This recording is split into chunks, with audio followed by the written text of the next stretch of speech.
Hey guys, how's it going? So I'm here for part 3 of the Troy Along, hosted by Steve Donahue.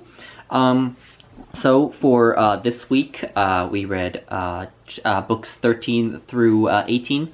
As I indicated, I actually already finished the Iliad. I'm recording all 3 of the last videos in one day on each section, and the thoughts I had on each section. I did write down my thoughts as I read each section, so these are my actual thoughts after reading the section.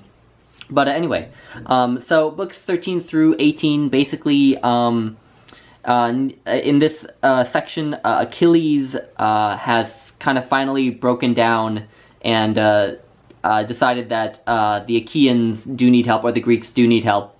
But instead of going out himself, he decides to let Patroclus dress up in his armor and go out and fight in his stead, and lead the Myrmidons out into battle. And then Patroclus is quite a warrior. He pushes back the Trojans for a time, but then he meets with Hector on the battlefield, and Hector kills him. And then for most of the rest of this section, the Greeks are fighting over Patroclus's body, to hold on to his body. And eventually Achilles is informed that Patroclus has died, and wants to go out and fight, but can't really because he doesn't have his armor, because he gave it to Patroclus.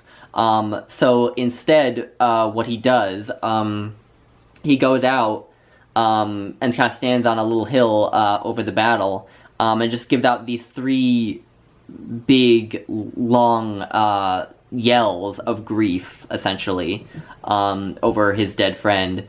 And that kind of, inspires the Greeks on, and it helps to turn the tide a little bit. And I thought that was a very powerful moment, just this man who's lost his friend, and is just sort of letting out all of his emotion in this way. And I do wonder if those yells and everything that happens afterward, everything that Achilles does afterward, you know, how he becomes kind of a one-man army, and his killing of Hector and everything, I do wonder if, in part, he's fueled by guilt, as well as anger at Hector over the killing of Patroclus.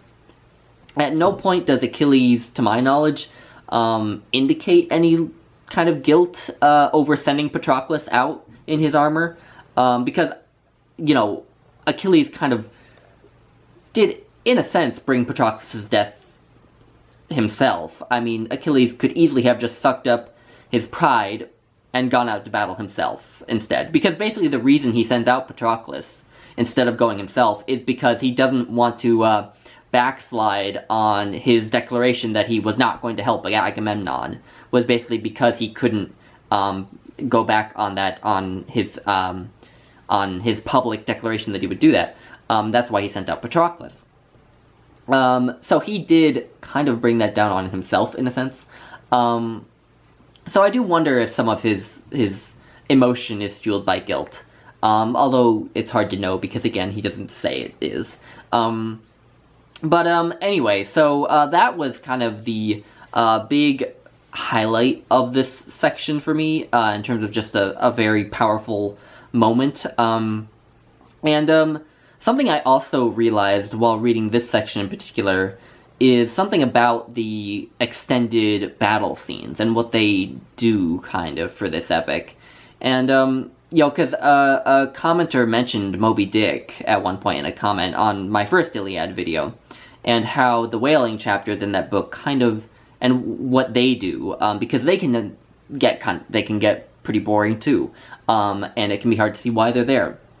But the sense that I got with Moby Dick, and which I hadn't gotten yet in the Iliad at that point, was that with Moby Dick, those whaling chapters do help to kind of create the world really well, and help you to really understand what's going on, and I think help you to sort of help you to grasp what's going on in the sections that are actually have action. And but most importantly, they kind of create an atmosphere and a world, I think, of Moby Dick, that make the final few chapters, where the real sort of dramatic action happens, where Ahab goes to fight the Moby Dick, and the ship gets sunk and everything. And I think it does probably make that much more powerful. I would predict that if those whaling chapters weren't in there, that Moby Dick would be a much less powerful novel in the end. And I think it came to me while reading this section that the long descriptions of battles in Homer may serve a similar function. Again, they create this world and this sort of epic scope, I suppose, of what's going on. And so the fact that so many different people are involved and you've experienced all these events so intimately as they've happened in this epic, that makes the final moments and the climactic moments, like when Achilles comes to give out his 3 cries, or when Achilles and Hector fight, and all these big moments, it makes them a lot more powerful, I think. I would venture to suppose, again, that if those long descriptions of battles weren't there, the Iliad might be a much less powerful piece of literature.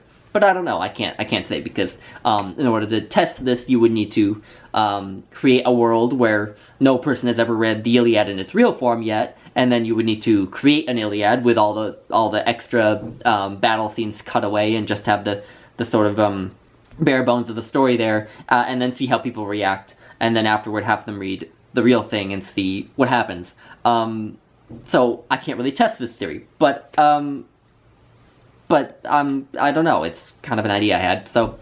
But anyway, yeah, I like this section more than the last section. I like the last section more than the first section, so we are only going uphill, and the last 6 books are my favorite section of...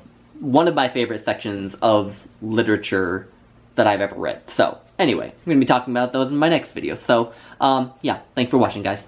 Bye!